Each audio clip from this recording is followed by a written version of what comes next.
தமிழ்நாட்டிற்கான railway திட்டங்களுக்கு முழுமையான நிதியை உடனடியாக விடுவிக்க வேண்டும் என்று முதல்வர் மு.க.ஸ்டாலின் பிரதமருக்கு கடிதம் எழுதியிருக்கிறார்.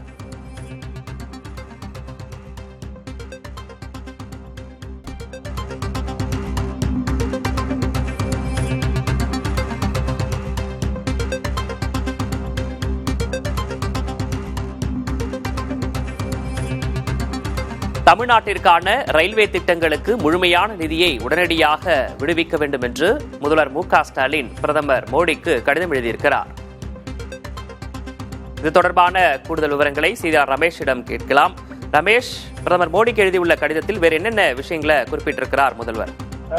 ஒன்றிய அரசால் அனுமதிக்கப்பட்ட ரயில்வே திட்டங்களுக்கு தேவையான நிதியை தாமதமின்றி முழுமையாக முன்னுரிமை அடிப்படையில் விடுவித்திடவும், நிறுத்தி வைக்கப்பட்டுள்ள முக்கியமான திட்டங்களை மீண்டும் தொடங்கிடவும், தமிழ்நாட்டிற்கு கூடுதலாக புதிய திட்டங்களை அனுமதிக்கவும் இந்திய பிரதமருக்கு தமிழக முதலமைச்சர் கடிதம் எழுதியிருக்கிறார். ஏற்கனவே ரயில்வே பட்ஜெட் தாக்கல் செய்யப்பட்ட போது அஸ்வினி வைஷ்ணவ் ஒரு கருத்தை தெரிவித்திருந்தார்.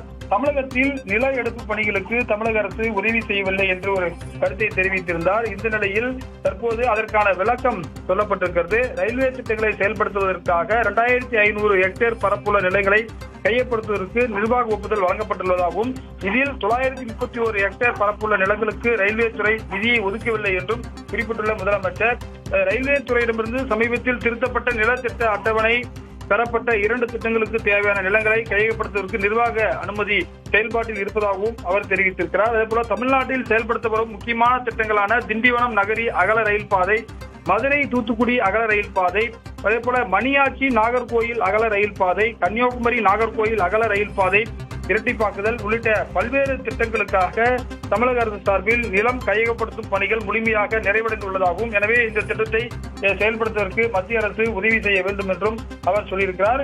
இது போன்ற பல்வேறு விதமான பிரச்சனைகள், ஏற்கனவே இருக்கக்கூடிய நில எடுப்பு பிரச்சனைகள் எல்லாம் சுட்டிக்காட்டி இந்த அறிக்கையை எழுதியிருக்கிறார். அது மட்டும் இல்லாமல் நில எடுப்பு மற்றும் இழப்பீடு வழங்குவதை விரைவுபடுத்திட ஏதுவாக அனுமதிக்கப்பட்ட திட்டங்களுக்கு தேவையான நிதியை தாமதமின்றி வழங்க வேண்டும் என்றும் அவர் சொல்லியிருக்கிறார்.